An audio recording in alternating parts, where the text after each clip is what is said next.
Oh, cool. Anyway, great to have you here. It's fun. The first time I've been in this room, and I was on the school board for about 18 years. So this is the first time I've seen you building. And there's nobody on the school board that I was on the school board with. That's how life goes, you know. But I've been retired for quite a while, and it's a great phase of life. Oh, well, let's just go around and introduce each other.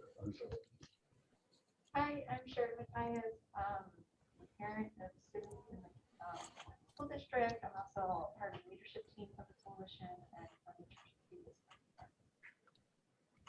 I'm Aubrey Brett, and I'm supposed to be taking the place of Carrie Boone and Nicole Hudson, kind of on our Just Serve board, and I'm also a member of the Church of Jesus Christ of Latter-day Saints and a parent and 3 kids in the school district. So would you be the temporary co-chair? Okay.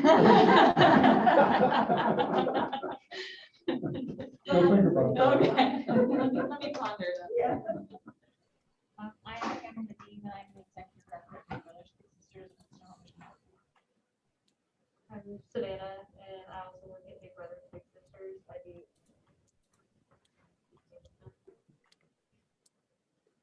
Hannah is also on the program and the Fall Kids America. Hi, I'm Marina Lee, and I'm the student support advocate at Lake Wagner. I'm Jennifer Swan. I'm new to Monroe School District as the behavioral health specialist. I come from Pierce County and Health. Hi, Kathy Berhart. I'm the King Center Foster Care Liaison for the district. I'm Justin Blasco, superintendent here in Monroe. Good to see you all here today. I'll open in just a second. So you guys get to see what's happening behind the scenes with all the admits and everything else. So I want to move this to who's online. Jim Bloss, would you introduce yourself? I'm Jim Bloss, local citizen, interested in all things community coalition. Although I'm retired, I am involved with the National Alliance on Mental Illness, and so that's my connection with Joe and the coalition. So I'll have a few more words to say about that at the nearest opportunity. Pastor Hanford. Hello, everyone. I'm so glad to be able to join you via Zoom, although it's very difficult to hear everybody. So maybe just talk slower and loud. Anyway, good to be here. And Mr. Jury. Hello, everyone. I'm Chris Jury. I'm the prevention manager for the Northwest ESD region, and formerly had the honor of hanging out a lot more with you guys, but every so often I get to swing by. And Kristen, we're so happy to see you here. I'm Krista McCauley at CMAR Behavioral Health. We specialize in mental health and substance use, and I'm the case manager here. And Chief Jolly, are you able to connect with us?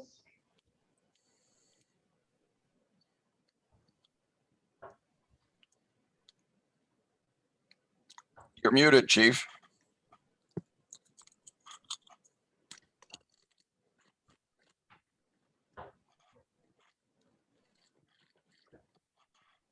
Man, a few words.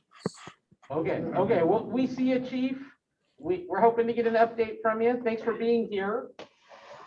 I'm Joe Nigel. I'm your coalition coordinator and resident troublemaker on behalf of kids.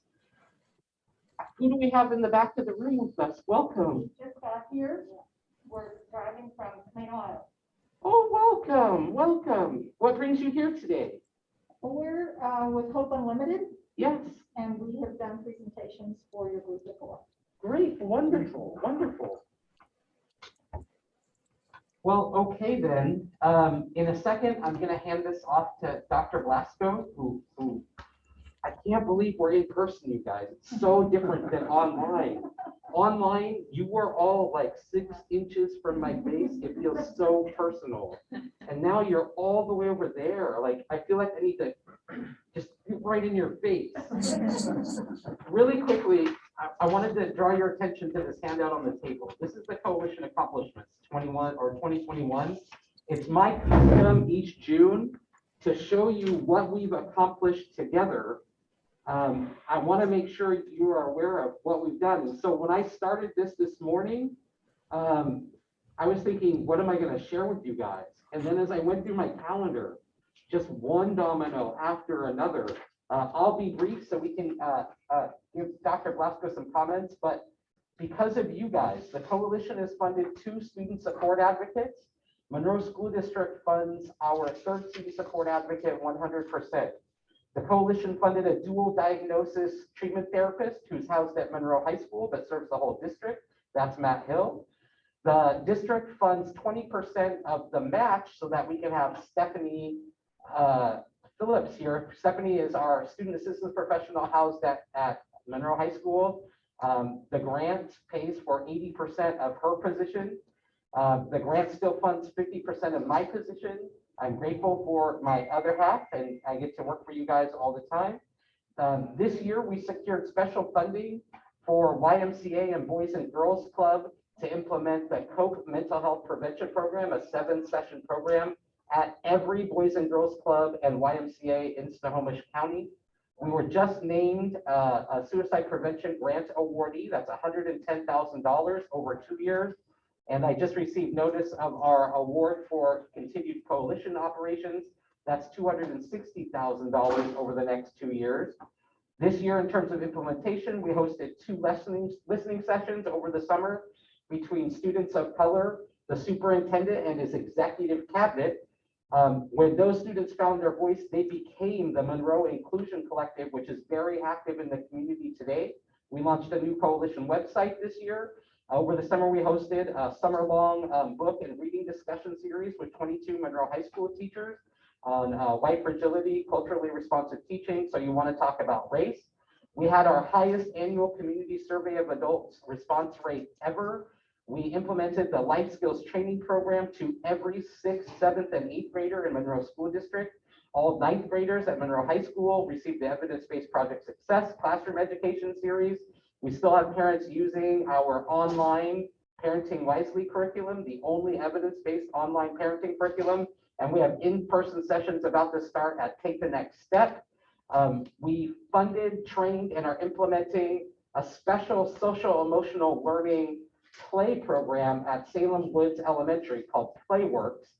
This was emergency funding we were able to secure because of COVID, and we trained their entire staff, and they've been implementing since April 19th. We hosted a virtual screening of Screenagers 2 with 110 participating households. My projection is that's about what we would normally see in the theater, about 300 to 450 people. We implemented a year-long weekly Sources of Strength small group for students of color at MHS. We delivered the Signs of Suicide program to all 6th through 12th graders. I believe we saved lives this year again. The Galaxy Theater and Spotify are delivering our Teens Are Under the Influence of You, a social norms marketing campaign, and You Are Not Alone campaign. In terms of policy and advocacy, we continue to present and work with the Monroe School Board. Beginning in August this year, we presented on coalition programs and strategies and personnel that have integrated in Monroe School District and serve students throughout the pandemic. We were represented strongly on Snohomish County Children's Wellness Coalition, Prevention Certification Board of Washington, the HRSA Rural Opioid Planning Grant Consortium, the School-Based Behavioral Health and Suicide Prevention Work Group in Olympia, the Prevention Advisory Board to the State Healthcare Authority in Olympia, and the Countywide Suicide Prevention Task Force. We did put eyes on the district Narcan and suicide prevention policy for the district. In terms of training and coordination accomplishments, we delivered numerous sessions virtually on ACEs, social emotional learning, and trauma-informed practices to teachers and community partners throughout the region. We developed and hosted a series of self-care trainings for Monroe School District employees. We train teachers and counselors to implement programs like the Botman Life Skills Training Program, Coping and Support Training Program, PAC's Good Behavior Game, and Parenting Wisely. We're going to deliver youth mental health first aid training at the end of this month. We provided technical assistance to the city of Sultan and that community in applying for cohort 7 CPWI participation. So there's a chance we may be able to double the behavioral health resources in the valley. And we, in terms of miscellaneous, we were one of 50 school districts selected to participate in the state auditor's review of school-based behavioral health integration. This report is coming out in a couple of months. What you're going to see when it's finally disclosed is that communities like ours with the CPWI coalition outperformed every district in Washington. We, CPWI coalitions like you, and especially you, are why we can serve kids in the way that we do. We achieve clean county and state audits for each of our grants, and we have multiple grants, and that is very stressful. Coalition member Erin Wood was nominated for Regional Employee of the Year and was selected as the Employee of the Year by ESD 189. She was one of the finalist candidates for State Employee of the Year, and then the ESD stole her from us. And they stole Chris Jerry from us. And we have Jennifer Swan, who is an excellent fit for our team moving forward. So that is what we accomplished. And I'm not kidding you. This is like a I mean, talk to Lorena, talk to anybody who's here every day. The work is so intense right now. To be able to bring this to you and show you what you did for us, it just, I have goosebumps. So thank you guys. I'm going to hand that over to Dr. Blackstone. Thank you for being here. I'm gonna move over here so that our guests on Zoom can hear me, hopefully hear me. I'm looking at Pastor Hanford, hopefully good. Okay, excellent. I would be remiss on the first meeting live to not be here with you and to, first of all, thank you for your participation in the coalition. Hi, Chris Craig. Hi, Aaron. Good to see you. And just have this opportunity, being thrust into the superintendency in April after the schools were shut down and everything was kind of like, oh my gosh, how are we going to do this? And yet, as you've heard, these dates are aligned with that same timeline. So all of the accomplishments and everything that you just heard Joe celebrate with each of you happened during this pandemic. And it shows, I think, the resiliency of intent and purpose and eyes on kids and our community and what we need to accomplish with our kids and our community is here. And I would be lying to you if I didn't say I'm coming to you out of personal interests as the superintendent of Monroe to use this team, your influence, your connections with the community. There are a lot of things, topics, misconceptions that are happening in our world right now and that are being perpetuated out on different social media platforms. And what's going to be very important is for us to stay close together and to have real clear lines of communication as we've gone forward. We've relied on Joe and other team members in this building to present that to school board meetings and to talk about those things. There's a lot of big things that are happening. Most recently, I've had people from all over the country that I've graduated with and grew up with. Why is Washington State, legislating this particular topic, critical race theory, that particular topic? And, that quite plainly is false. And I would just say that, please read the source documents.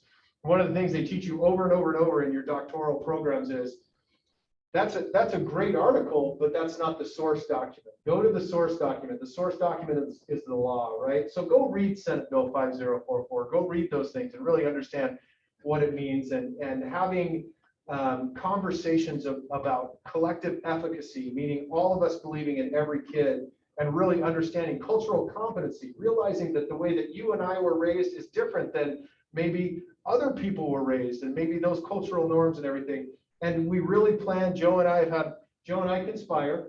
And for those of you that have meetings with Joe, you know that you conspire with Joe as well, and I appreciate that. And we conspire for kids, right? Conspire for the students and the families in our community. We are blessed to have the coalition associated and aligned and here with us as Monroe School District. We are blessed. And it is my predecessors, their wisdom to welcome the coalition into our community. As you all know, our students were indicating high rates of suicidal ideation, and we had a number of suicides that we were dealing with as a community. And as Joe has told you in the past, or will continue to tell, as we do our Healthy Youth Survey, statistically significant differences in the values that are being reported back from our students. And that's because of the really focused and intentional work of this committee. We want to partner with you. We want to partner with our community. And as a school district, I know that working with teams like you is going to be the key for us moving forward to continuing to support our kids and continuing to understand what is and isn't happening in the school system. And so I really value your participation here. I view you as key communicators. And again, by conspiring with Joe, plan to use this group, not necessarily during these coalition meetings, but invitationally outside of these coalition meetings to have you involved with us in the planning, in the thinking, in the carrying out of the work for our kids. As if you think about some of the research, one of my favorite individuals, Ron Edmonds, Dr. Edmonds, we had this Nation at Risk thing come out in 1972, which basically said that, our education system in the United States of America was horrible and garbage and underperforming. And Dr. Edmonds, it challenged him. He said, that's not his experience. And so he went out, he did a lot of research, and the outcome of that research is the 9 essential habits of effective school districts. And one of those things is community partnerships and community engagement. So when you go out and you study school systems that are effective, school districts that are effective, one of the key elements, and he identified 9 of those, one of the key elements of that, of those school systems are community relations and community cooperation. And that's what we're intentional on doing. I had the opportunity, Chris, you'll appreciate this, I had the opportunity to sit down with my mentor this week. I took him to Ben Jerome, by the way, why wouldn't you? And Dr. Chip Kimball and I sat down and talked about this, and he said, people don't know you. You were thrust into this situation, now you're the superintendent, you've gone through this whole pandemic, and now you're coming out the other side of this pandemic. He said, you need to get out. You need to see people. You need to let them hear your voice, hear your heart, and how you are wired for kids. And you were my first stop. You're one of my first stops. So, and me being here has a lot to do with Tom McIntyre, because of a teacher that we both knew back in Lake Washington, and she made a phone call to Tom and said, hey, you have an applicant. You should look at that kid. So I appreciate that, Tom. It's good to see you today. Good to see all of you today. I actually have the president of the board waiting in my office, so we're planning Monday's meeting. But again, if you have any questions for me, you can always go through Joe. One of the things Joe probably hasn't told you is Joe is a director now. All right. And that was one of the things I was able to do very quickly getting into this chair as superintendent, is to advance his role, knowing the impact that Joe's influence has had on our school system, on our kids, on our community. We really value Joe and his leadership, and I keep him close to me as we work through these very challenging things, very emotional topics, and very personal topics that we're going to be dealing with as a community, and working with our school board and understanding what that will look like here in Monroe for our kids in Monroe. That is what my dissertation was on, is school board governance, and the grassroots of democracy is really how I view that. And as you hear that and listen to me say that, my definition of that is our community voice having many opportunities to provide that input so we make the right decisions as we move forward. So again, thank you for all your work with us. I appreciate you all being a part of this, taking time out of your busy lives to be here. And I just really look forward to the partnership continuing and moving forward. So thank you. We consider you to be a source document for the school. And as such, I want to thank you for empowering the coalition. What you just said, it was very empowering and encouraging for the work that we do. do, so thank you. I appreciate your time. Thank you all. Well, thank you, Dr. Blasco. So with that, we're gonna move into our Boys and Girls Club presentation. I'm sorry, Big Brothers Big Sisters Sorry. presentation. That's the first time that's ever happened. I know, I know. It was all me. Let me get you loaded up here. Oh.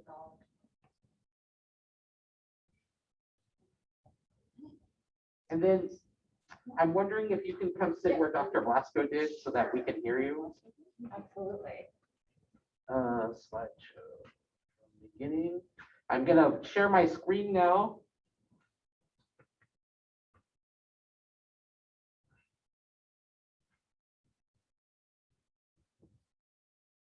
Are there any videos? No, Nope, perfect. I am not that technically capable. There we go. You are on. All right, so thanks for being here today and for letting us talk to you a little bit. I might have seen some of you, we were able to present several years ago, but we're back. We're, I think, better than ever. We're very excited to talk with you about what's happening with Big Brothers Big Sisters in the county. I, again, am Pam Deem. I am the executive director, and this is Savannah back here. She is new to us, so I didn't think it would be fair to have her give this presentation after just a couple of weeks. So, but please feel free to ask questions. She already knows a lot. She's been doing a lot in the community in just a few short weeks. So,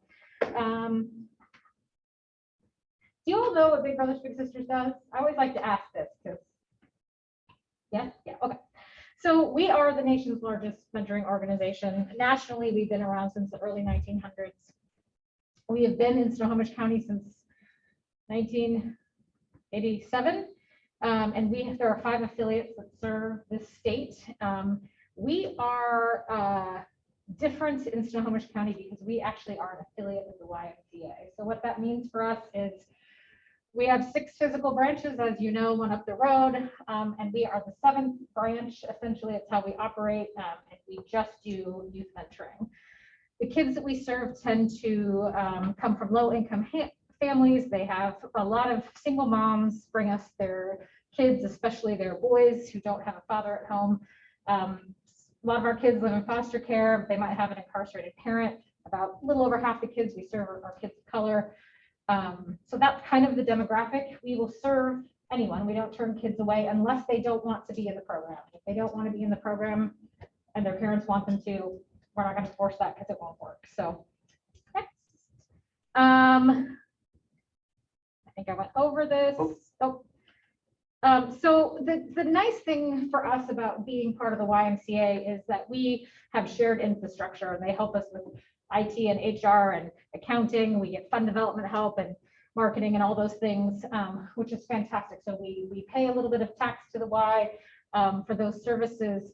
The thing that makes us very different from the branches, however, is we do not charge for our program, so we have no earned income. We raise everything January 1, starts all over from zero, and we raise all the funds for our programs, and we are governed both by the YUSA and Big Brothers Big Sisters of America, which usually works out okay, but can be a little interesting sometimes. So my fonts are weird. So we serve kids 2 ways. Probably when you think about us, you think about the community-based program where we match a kid with an adult, send you out into the world to do whatever you enjoy doing. That's the majority of our kids are matched through our community-based program. But we do also serve quite a few kids pre-COVID through our schools. So we have 3 different programs. We do a 1-to-1, just like our community-based program, 1 adult, 1 kid, but they meet at the child's school 1 day a week, same time. So it's a regular schedule, and they don't meet outside of school. We have a kids book club for young readers, kids who aren't reading at grade level by about 3rd grade. Come to us, and this is a very small group. So 6 kids, 2 mentors, and they work on literacy skills. They get all the social emotional development of our regular mentoring programs, but then also work on their reading skills so that they get up to grade level. And then we have a brand new program that was set to start the week before the schools closed in March 2020 called Mentor You. And this is a high school program, which is a mostly online program. So we work with kids in the schools. We actually have one of our staff. We would have one of our staff in the classroom delivering a lesson. Freshmen and sophomores tend to work on personal development, goal setting, finding their spark, that kind of thing. And then juniors and seniors really focus on college and career readiness. And there's a curriculum that's a 4-year curriculum that is sort of a plug and play so that we can enhance what's already happening in the schools. So depending on what kids are learning, we can move our curriculum around a little bit. So that is 1 day a week. They're online with their mentors via email, and then 1 day a month they are in person with their mentors. So it's a really nice way to get professionals involved who maybe can't give in-person time as much as they'd like to. So what are we doing now? We're still matching kids. This is us during the pandemic. We did not miss a day. Our national office was awesome about, changing some of our standards so that we could interview people online. We could make matches, meaning a big and a little, together online. And people kept meeting virtually, and our bigs and littles were very, very creative in finding things to do when they couldn't be in person. So we are very grateful for that. So we raised through the pandemic, we had a budget of about $568,000 before, and I think we ended up last year at 425. So we had a fairly significant decrease in our budget, mostly because those were events that we couldn't have in person, but we still served almost as many kids as we did in 2019, which I feel is quite a success given all the challenges of 2020. We have big plans for the next 5 years. So as I mentioned, we've been an affiliate of the Y. Now this 2021 makes it 20 years. We have never had a real serious effort to serve kids through the YMCA branches. Low-hanging fruit. We're there all the time. I work with the leaders at the branches. Why we haven't, I don't know. So for the first time in 20 years, our CEO came and said, we need to serve kids. Big Brothers Big Sisters needs to be in every part of the county. And we need to be visible. So Savannah was hired as part of our annual campaign this year for the YMCA. So she does case management of kids who come into our program. But then most of her job and her focus for the next few months is going to be in the community. So to be in the Monroe Y, to be in the Everett Y, to have visibility, to be out in the community, to be in meetings like this, meeting people, because there are kids that need to be served and we know that we can help. And we haven't done a very good job of that. So all of our branches have, as part of their goals, the branch executives, a certain number of matches that they need to make, through their YMCAs. And so for Monroe, they said, okay, we can do 10. We know that we've got 10 kids that we can serve through our branch, and however they come to us, whether they're members or they're not, or they, we meet kids through something like this. But it's a common goal, and we have never had that. So we're very, very excited about that commitment. So if you look at kids we've served in this part of the county for the last couple of years, it looks like 6 in 2019 and 2020. So far, we've already served 5. The cool thing too is we're making matches. We're coming out to Monroe. We're doing interviewing at the Y. We have space there. We're making, when we say match, it's a big and a little, introducing them. Our littles all get free memberships at the Y. So they have a huge resource there. It used to be that they would get a youth membership. Now they're getting family memberships because we want to make sure that our families are, the Y is a huge resource for people, and to be able to get them more involved in the programming. So we're excited about that because most 10-year-olds don't want to just go to the Y by themselves. So being able to bring their family is huge. So we've got 3 kids right now waiting. We have 36 kids waiting total. We have, for the last several years, our wait list has sat at about 80 kids. So we have done a lot of work over this last year, getting those kids matched. The majority of the kids who sit on our wait list are boys. always. We always need big brothers. There's never been an instance where we had enough men volunteering to be big brothers. And again, so our goal is 10, matching 10 kids in Monroe here for 2020. And that is kind of what I have. So for those who are new, let me stop sharing so we can include the rest of the coalition. Hi, guys.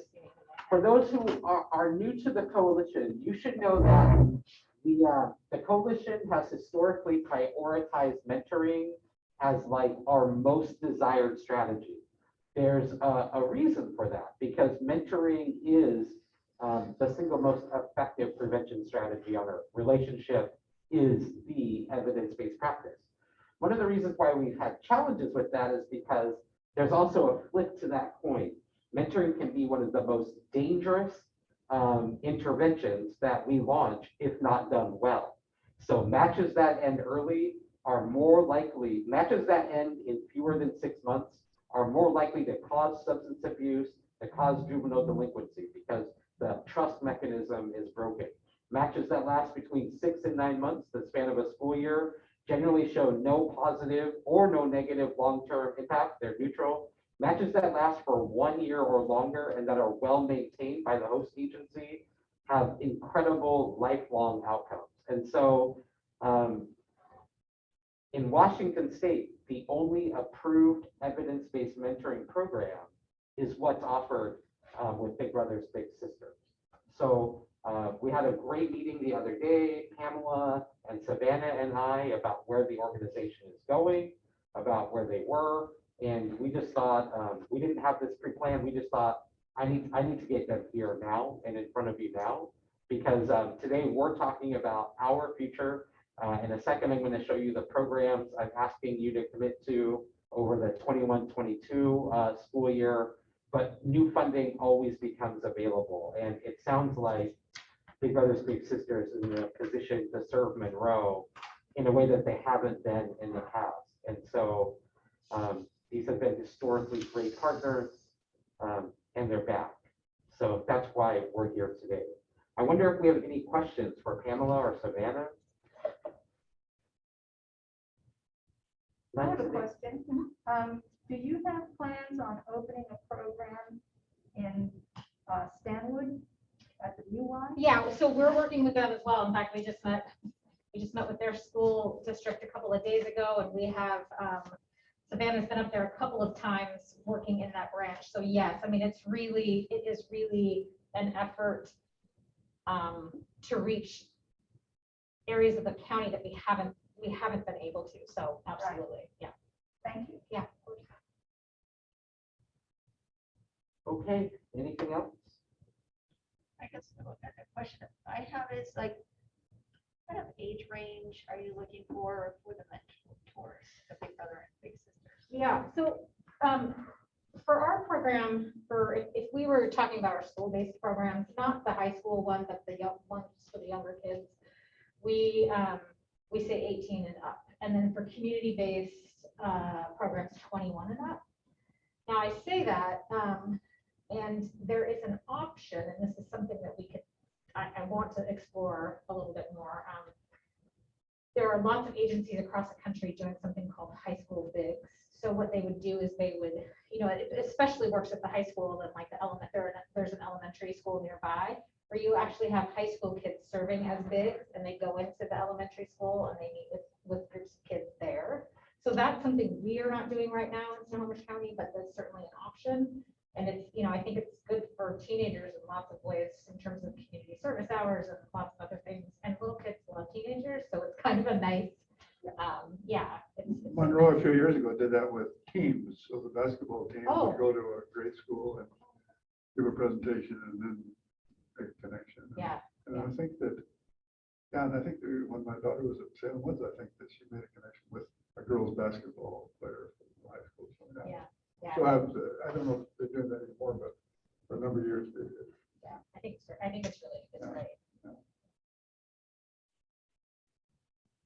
Well, thank you guys. Oh, sorry. Jim Bloss, you're up. Oh, Jim, you're muted. Geez, you'd think I'd have learned. Do you call your big littles big or little? The adults are big. The adults are big, the kids are little. Yeah. Even though they're brothers and small. I mean, they're not the mentors. Right, the mentors are the bigs and the kids are littles. Although we have a guy, in fact, if you're not busy on Father's Day, we're doing a car show right over here at the Speedway. And he was a little brother for 10 years and he's now in his 30s with his own family. And he's still a little brother, even though he's twice the size of his big brother. But yeah, they and his big brother comes and they're still super close and it's really phenomenal. They're Isn't that The what older you're one shooting is the for? mentor. the older one is the mentor. Yeah. But isn't that what you're shooting for? Absolutely, absolutely. And you know, Joe was talking about the length of time the kids are matched, and there's been so much research around that premature closure, and you're absolutely right. If the match closes too early, it can be very detrimental to the child. We ask for a 12-month commitment minimum, and the majority of our match, or the average length of our match is 36 months. So people do stay around, and some people stay friends forever. Right. That's not uncommon at all. So it is really, it can be very impactful. Yeah. The other thing that I keep wanting to call you Big Brother. Oh, I do. Yeah, you do want to, yeah. I'm getting in my own head. I know, it's all right. The other thing that the organization does is really monitors closely the appropriate match fit and provides coaching and intervention if necessary. One of the reasons why Big Brothers Big Sisters is an evidence-based practice is because of your early termination protocols. So rematching and support so that we can minimize injury, because sometimes things happen. And so that's one of the reasons the program is so robust and so well regarded nationally. Yeah, our bigs, our littles, and our parent guardian for the first 12 months have to check in with us every month. And so we talk to everybody, we make sure everything's, because it's, you know, what we do, matching strangers, is already risky. So the most important part of our program is what we call match support, and that's that continual checking in, because that's where you find out what's really going on and if things are going off the rails or if they're going well. And we, you know, sometimes we try our best. We try so hard to match people perfectly together, but it doesn't always work. And so that's when you find out if something we need to change courses or that's the critical piece. And so your goal over the next year or for the rest of the year is to grow the program from 5 in Monroe to 10, and then to see where it goes from there. Yeah. Yeah, I mean, and we have when the pandemic hit and we found ourselves with time on our hands, our CEO, who was new at the time, we spent a lot of time looking at planning for the next 12 months, the next 5 years, like whenever that started, right? So whenever the pandemic allowed us to sort of move forward. And we have really big growth goals because we know that it's almost 20% growth year over year is what we're looking at. And I'm excited to finally have resources that we're able to put towards that growth. So I'm very excited. Oh, yes. How does one apply for being a mentor or big? Online, you can go to our website, which is it's bbbs-snoco.org, and I can leave some information with that. That's the easiest way. You can fill out the whole application online, and then we'll contact you and go from there. So it's an application, it's an interview, it's local, federal, and state, and then references. I mean, it's a pretty big thing that we ask people to do because it's important. So it takes a little bit of time. And so I think even if we're not funding mentoring right now, we could still promote and help Savannah to recruit. And Savannah, you'll be joining us somewhat regularly as you Yeah, can. that's the plan, is to try to be here about once a month to just give updates, see if you guys have any questions, or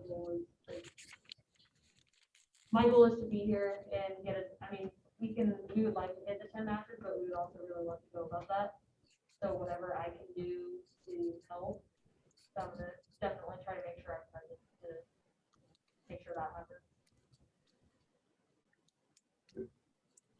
Okay, All right, thank you so much, Thank you. guys. Yeah. okay, so we're gonna do a little bit of business. I think we're on track to do some sharing out. But let me share my screen with you once more. Somehow. There it is. It's the green button.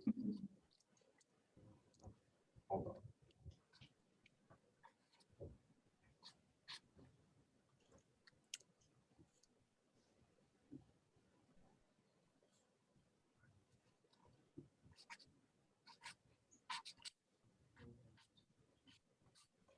Sorry, guys, I'm slow. Well, let's just do this. Okay, let's just move through this screen since everybody can see that.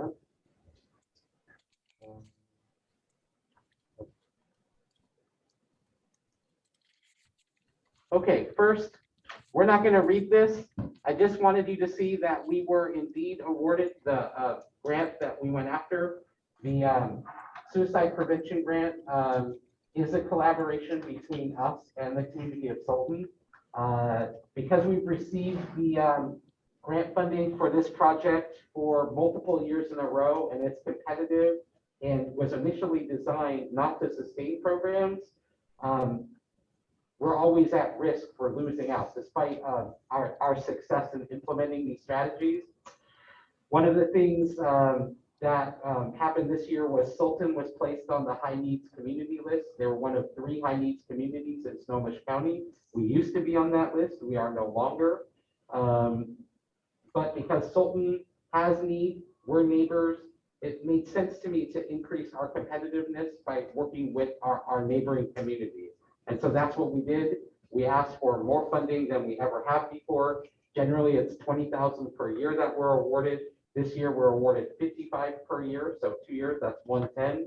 And we're going to move forward. I know these are not new strategies to you. We've been planting seeds about what the grant application process looked like and what we'll be implementing. But I did want to show you that signs of suicide, which we implemented this year, will continue to be implemented, as will sources of strength, youth mental health first aid, and coping and support training. The 2 new programs will train all elementary counselors and then anybody else who wants to be a part of this, including student support advocates or other supportive adults, including some paraprofessionals in the University of Minnesota's Check and Connect program. Check and Connect is essentially an academic mentoring program. So it's not as robust as what Big Brothers Big Sisters offers, but it does ensure daily check-in with a trusted adult at school. And so what we see with that daily check-in process is just connection, relationship, and monitoring for success. So because check-in occurs frequently, we can change course more quickly when our kids are in crisis. Let me ask questions. Yes. So with that program, how many, what's the goal, how many kids you can serve like in each school? Yeah, so I think what is manageable per individual school counselor is between 5 and 6 maximum. And so all 5 elementary schools, we're looking at 30 of the most highest risk students being served. If we can train student support advocates and some key paraprofessionals, then we expand by at least 3 to 5 per. Just counselors have the best training and best skills, but yeah, this is something we can take to scale eventually. And so we're there. And so that you know, I didn't have to sell this program. The elementary counselors came to me and said, do we have any funding that could meet this criteria and get us trained in this? So that's a win-win for the coalition when we have available funding and willing implementers. So like a no-brainer. The other thing is the coalition developed a mental health access campaign for Hispanic and Latino fathers a couple of years ago. We won a special trauma-informed approach grant award from Healthcare Authority. And then we worked with Vincent Perez and his team to do focus groups with Hispanic and Latino males in the community. This whole project started, the grant was written because we asked a group of Spanish-speaking moms why they thought their students were disproportionately represented in our depression rate data. By senior year, 50% of Hispanic and Latino youth identified experiencing pretty significant symptoms of depression compared to about 34% of white students. So in trying to explore, were they aware of how to access services? Do they know even the services that we can offer locally and at no cost? And the answer was yes, we know what you're doing. We've tried to access, but our husbands or our uncles or our grandfathers, prevent us from accessing these. And so we started to unpack that, but then wrote a grant based on what we learned, and the grant helped us to explore more fully what really is going on. So the whole campaign is themed around understanding your mental strength.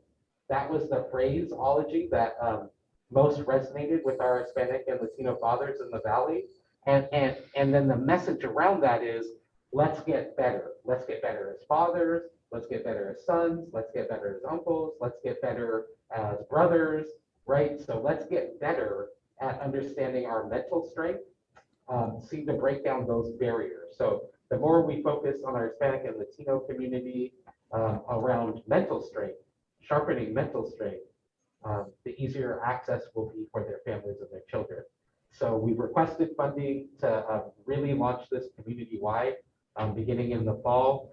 We still have a round of negotiation to do with the healthcare authority, and my suspicion is this is an area where they may want to negotiate around.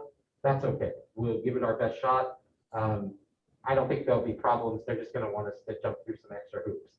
But so this is a big deal for us, right? This is one of our charges is to be not just culturally aware, but to begin to address health disproportionality in the Valley. And so, yep, if our students are depressed because they're not allowed to access service, that's where we need to focus.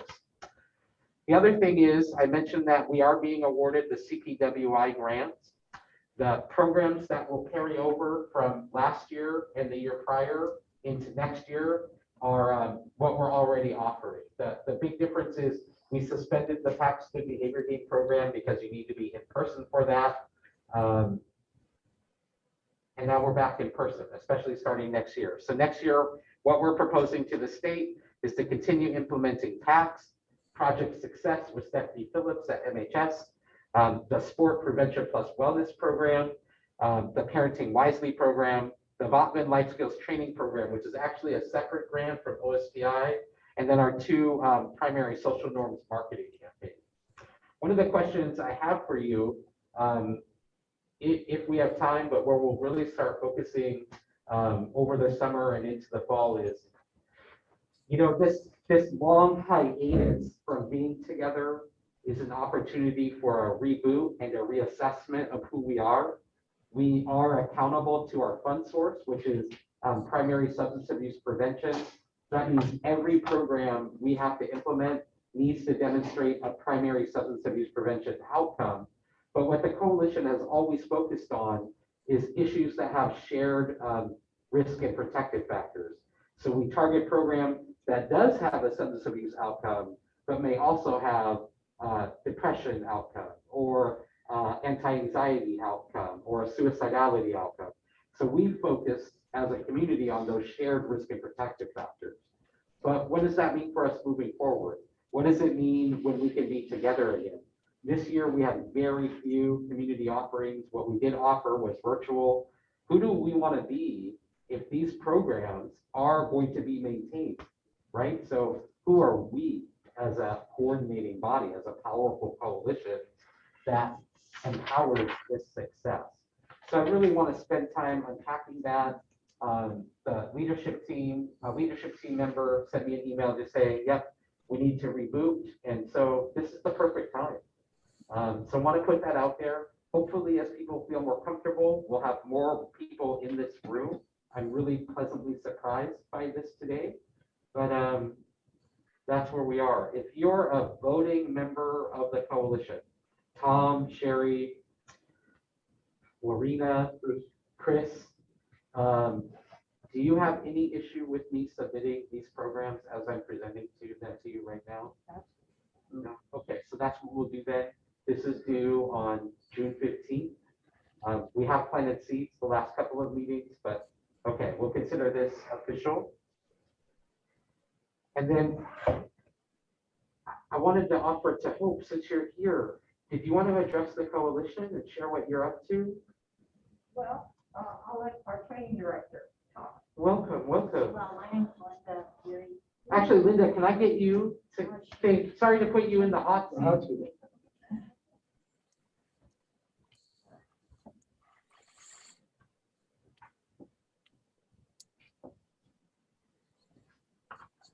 So we're with Hope Unlimited we serve northern Snohomish County and Island County and some of Skagit County.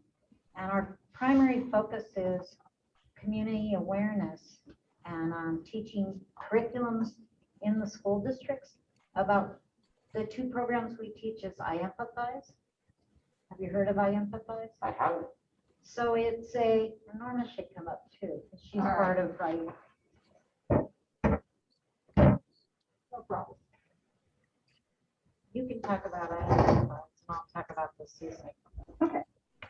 All right, so I Empathize is a program to train young adults, 9 through 12, in awareness and prevention of human trafficking. So that's our focus, human trafficking. You want to say any more? Well, and it's a curriculum that really embellishes empathy and teaching kids about healthy relationships in the schools. There's an online program where school districts can go on and become facilitators and teach it for themselves in their school districts. We just sort of been helping I Empathize sort of go to school districts and see if others within the school districts want to be trained. And I think we did this, Marina, right? Yeah. With the student. So we actually presented to the coalition Yeah. Yes. probably Yeah. 2-3 months ago, Right. maybe 2 months ago, maybe, about, I can't remember if it was I Empathize, but It was. it was, Yeah. about asking if the coalition wanted to be in support of Right. bringing that to the district for training. Right. And I believe you accepted. We, I do think we did. The hang up has just been trying to end the school year. Of course, So of course. I'm gonna make sure Lorena keeps me in contact. Good. But I wonder if anybody has any questions, because what we're talking about is shared risk and protective factors. Right. And empathy and relationship, especially healthy relationship, is one of the primary shared protective factors that we try to enhance. Any questions about the I Empathize program? Like we were saying, it's really relationship based. So it's a very positive program. Excellent. And there, before the pandemic hit, we were actually teaching in the Marysville School District at Marysville-Telchuk High School, also the LaConner School District. And the way that we did it once before Zoom hit, to get parents and teachers and students on board, we actually did an hour presentation for like high school, middle schools, because it's for middle school and high school. And we did the whole entire program with the kids in an assembly type format in an hour. So we taught what takes 5 weeks, just as a snap view of how it, and the kids really, they were engaged by it. They had a lot of questions. We asked them questions. It's very interactive. Yes. So that's important because that's how you get them to think about things in a different way, not just, apathy, but how, when they really break through and help others, that's when it makes a difference to them. So that's in essence what the I Empathize program promotes. And we've had a lot of success prior to the pandemic in getting that into many school districts. The other curriculum we teach is commercial sexual exploitation of children. So in Washington State, Norma and I are one of 100 and something certified instructors to teach that. And that's more parents, educators, law enforcement, and community based. So we do a lot of Zoom teaching right now in different communities. We're teaching one next week with the Guardian ad litem group out of Island County. And then we're doing two in July, one to the American Association of University Women in Whatcom County. And the other one is locally on Camino Island through the Camino Island Law Enforcement Support Foundation. So we kind of teach it in a series because you can't teach about human trafficking and modern day slavery in an hour. So we do like a human trafficking 101. Our next series might be social networking and online dangers. And we just sort of break it up so it makes more sense in the way that your thinking flows about the subject. I was 32 years law enforcement. So I've come from the prosecutorial side of things. And so this is very new to me being on the advocacy side of it. But it gives me good balance because I can see both sides of things in a little different way. And I know it's a subject, it's a hard, complex subject anyway, but it's also one that's hard to sell in the community because they just don't think it happens. Yeah.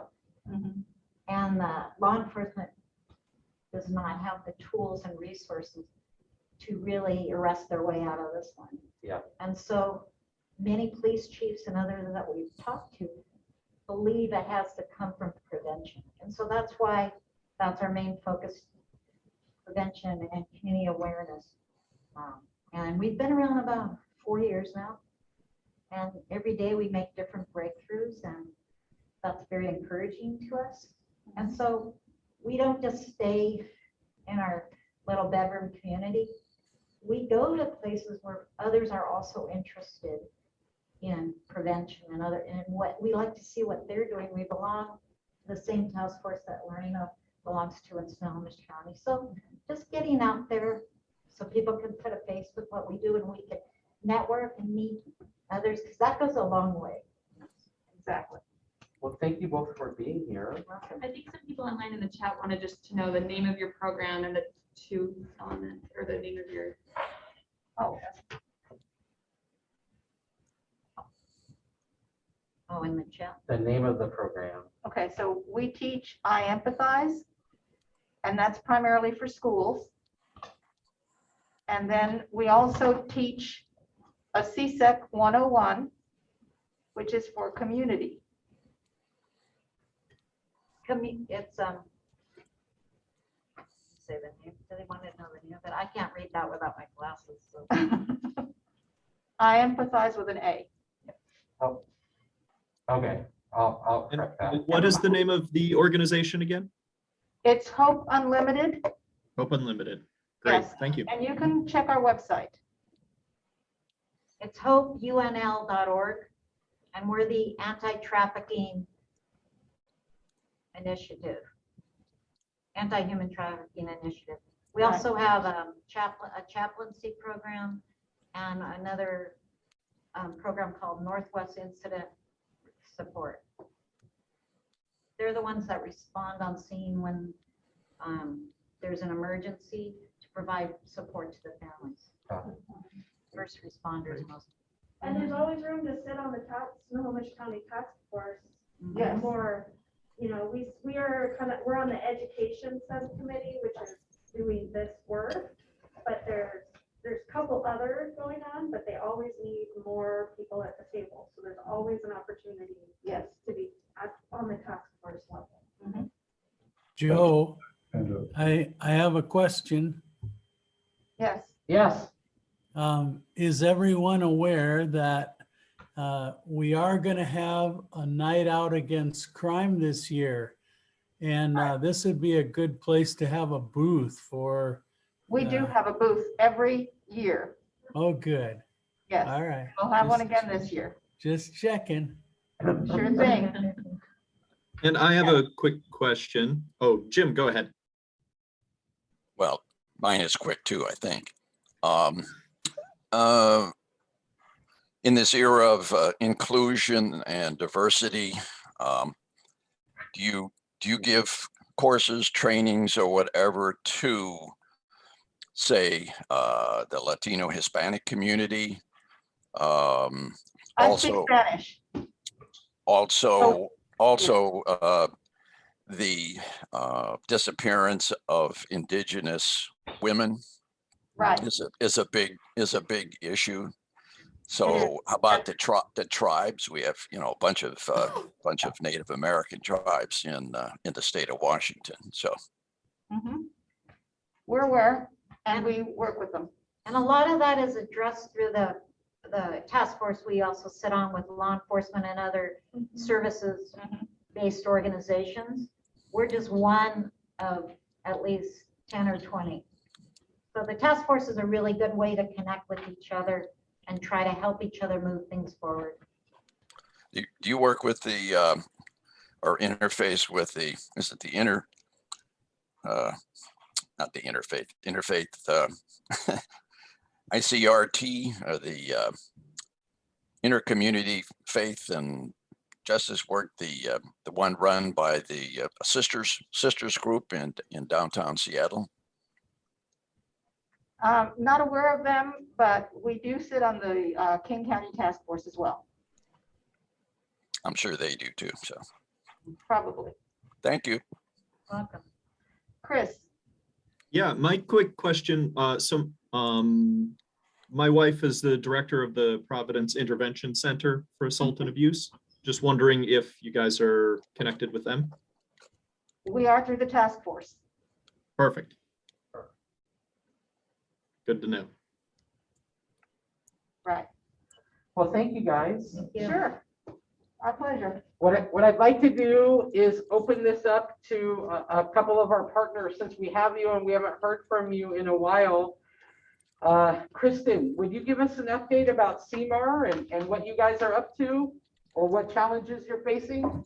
Sure. So we are having more in person. People coming into the office. There's still some counselors that are limited on those. We are doing the night out against crime. We also just got done with our food drive. We collected 437 pounds for the Sky Valley Food Bank. So that was pretty exciting. And that's all I can think of right now. Business is pretty busy right now, but plenty of room for people to get in still and not have too long of a wait. Thank you. Any questions for CMAR? Rachel, would you give us an update about the city and your projects? You didn't have time last month.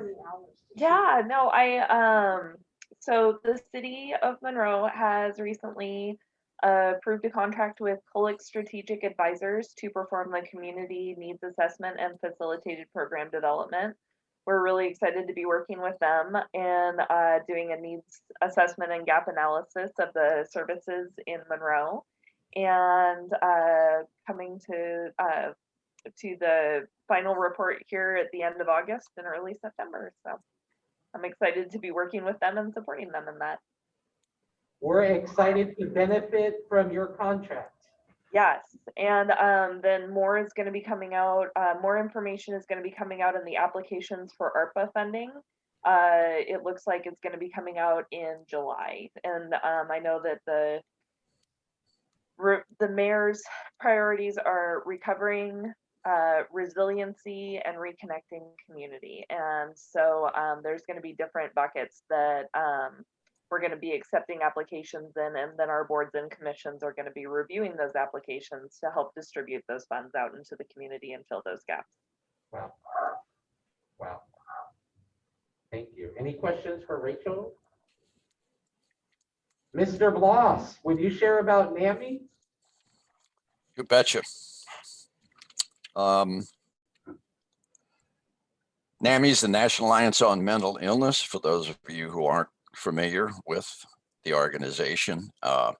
They have national, or we have national state and local affiliates. Your local affiliate that we take care of, you take care of you, is NAMI Snohomish County. And there you are. www.namisnohomishcounty.org. Yes, you have to write it all out. Sorry about that. And we are probably, because of COVID, we had sort of modified and transmuted our programs to be all virtual, just about, because we felt they're important. They're programs for families, for people suffering from mental illness, for providers, for veterans, for all sorts of folks. And we couldn't just not adapt and keep those services up. They're just, we consider them too important. So we haven't really gone back to a lot of in-person training and education courses for our courses and so on. They're all free and with trained facilitators. And so I would say, if you're familiar with us, or if not, go online and check it out and see what programs we've got. We're because of Zoom, we're actually able to have state level trainings, participate with other states across state lines. It's okay, when you're doing Zoom, and get the benefit of not only distance, but a feel for what other people are doing around the country. For instance, we have a new NAMI Homefront program, which is for veterans' families. And it's amazing, no matter where you are, mental illness, chemical dependency, or a co-occurring disorder are pretty much common anywhere, actually, not just in the United States, of course, anywhere in the world. So come on out, we'll take care of you. Thank you, Jim. Mr. Jury, what's happening with ESD 189? Oh, we got a few irons in the fire. Let's see, we're waiting on bated breath. 5 of the 5 potential new CPWI coalitions in our region. We were lucky enough to have all 5 apply. I think we're the only region that had all of their potential applicants actually submit. So we're working on that. We're doing it's end of year evaluation time for our team of student assistance professionals. And so this week I was able to wrap up my eval with your SAP, Stephanie Phillips. Again, outstanding work. I think you guys benefited greatly from getting some fresh blood in there. So that's great. What else are we up to? We're kind of aligning ourselves for summer work. We've got a little bit of funding to do a bunch of kind of reorg stuff for the summer. And yeah, that's probably all that's really interesting for you guys. There's a lot of busy work and a lot of paperwork, but that's never very exciting to hear about. So that's us. Thanks. And just since we're talking about Stephanie couldn't be here today because it's the last day seniors are on campus. So she thought it was best if she was serving them. One of the things that Stephanie did communicate is almost all of the discipline referrals that are coming to her are related to vaping. So I'll bring you more information as we have it, but vaping is the issue right now. Yeah.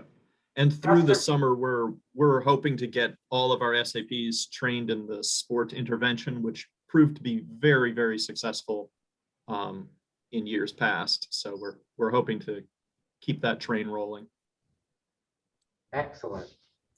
Pastor Michael, what's happening in your world? Oh boy, we're involved in so many different groups and committees, and Rachel sees me a lot and I see Rachel, and good things happening. I think we've used COVID. We've been able to use COVID as a real incredible stepping stone to greater depth in our community in so many ways. And I'm excited about that. I did have a couple questions. Is there here's the first one. Is there a lunch program again this year as in past years at Frank Wagner? Yeah. And then second question is, do we have any Galaxy Theater plans for the coming year? So I can answer both, but not super well. So the answer is yes, there will be summer lunch offerings. Frank Wagner is one of the schools. I think there are 3 other schools that will be involved, and I'll try to get that information for you. If Marina was here, we'd know right now.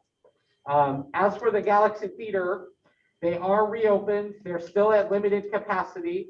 They have been playing our ads and will continue to do so. I think that's one of the questions we need to talk about next month when we really start looking back at who do we want to be moving forward. I think the overriding sentiment is we know who we are within the district. Now, how do we define who we are within the community? Because we're a community coalition. So I think that's going to be a key strategy. I wish you were on the leadership team. Then you can help just now. Just kidding. Thank you. Actually, I want to point to Hannah. Hannah, tell us how your youth coalition is going. Going good. I'm getting a few more teams coming in. We actually have a field day happening next Friday where they'll get to do activities and eat food, which is the other favorite thing in the world. Yeah, we're kind of working on summer stuff, getting them outside and doing trails, those kinds of things. Chris Gray, any updates from your world? I just have to tell you guys, I've really missed you. Yeah. Unfortunately, I have had a conflict with my other job. Anyway, I'm, for those of you who don't know me, I'm on the board of directors for House of Hope, nonprofit here in Snohomish County. The only organization currently that's building affordable housing. And we provide wraparound services for our clients. Not really good news. We have a 5-year plan for new construction in the county, but unfortunately, nothing in East County. So just to let you know kind of what we're looking at, we have been working with Edmond School District, Linwood School District, Everett School District, and we have had a meeting with Justin for Monroe School District. And what we're looking for is a partnership with the school districts. If they have surplus property, would they go into partnership with us, either give us the land or rent it to us for $1 a year, or keep the ownership or whatever. And then our part of the partnership would be we would build affordable housing on that property for students of the school districts and their families. And so we have already signed contracts with both Evans and Linwood, and we're hoping to get one now with Monroe. So anyway, but our schedule is 1 property per year for the next 5 years, which is actually a speed up from what we usually do. So, but I've been working with Rachel and Pastor Michael and some of the other groups to look at what we can do in the interim for our homeless families. And so we're still working on that. And, if we can find property where we could do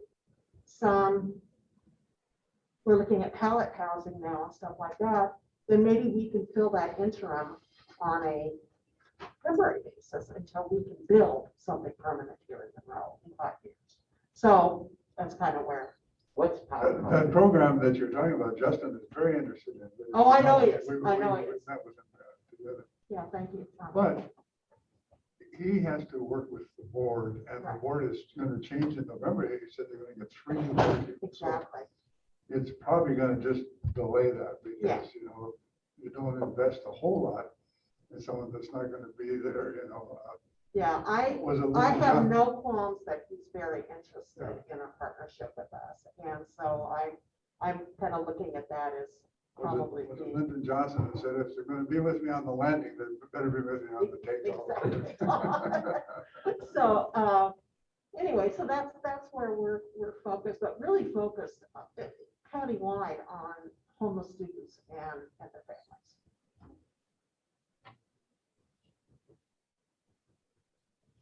Sherry, any update from your community? Well, I guess in regards to like for me with our church, we've got, 3 congregations all in Monroe area, throughout this pandemic, kept the kids engaged through, meeting online, now that we can meet in person, meeting in person, trying to keep connected as much as we can for them. So I think they probably benefit a lot from compared to kids who don't have any other outside connections outside of school. So they still have that community peers as well as adults who care for them and that they know that they do, so that they can turn to them if they need help and stuff. So Aubrey's kind of involved in a lot of that too, so she could probably help me out. Well, I sit on a Just Serve committee, which is trying to get our members involved in community service and partnering with the community. And our Latin branch, actually, the women's group of our Latin branch, put together Kids for Peace for the Sultan School District, and they work for homeless kids. And we put together 75 kids that were very much needed. When I called, she's like, "Let me just check with the school counselors." And then she called me back. She's like, "We'll take everything. We'll take everything you've got." We had extra blankets.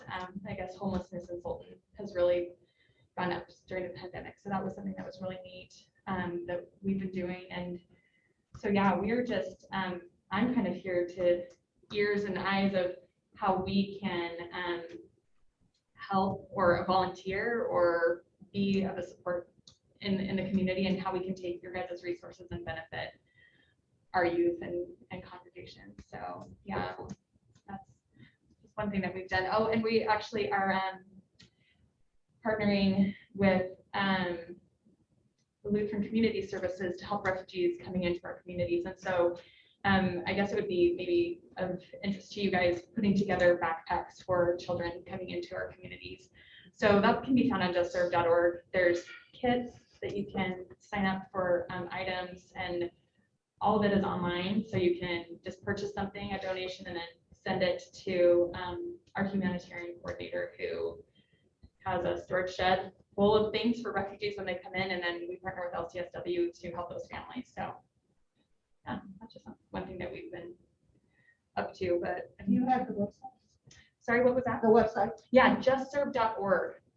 And you may have to go in, and because if you put in our postal code, you might have to scale out 50 miles or maybe even 75 miles just to have that pop up. But it's, yeah, and look for helping refugees, I think, is the posts. And there's 3 different posts. There's a backpack one, a home one, and bedding. So bedding, school supplies, and home kits for families coming in. Yeah. So next month, since we're together again, we'll start doing the work of the coalition, which is all fun. I don't have to just stand and talk anymore. This is going to be wonderful. Wonderful. Any final words online? No, we miss you guys. And thank you. Tom, any words of wisdom? Well, I just had a little saying that I just saw a couple days ago that I like. It says, when a flower doesn't bloom, you fix the environment in which it grows, not the flower. And I think that's what we're all about. Yep. Yeah.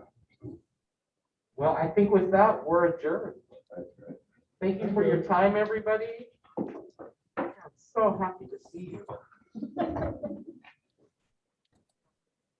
Cool.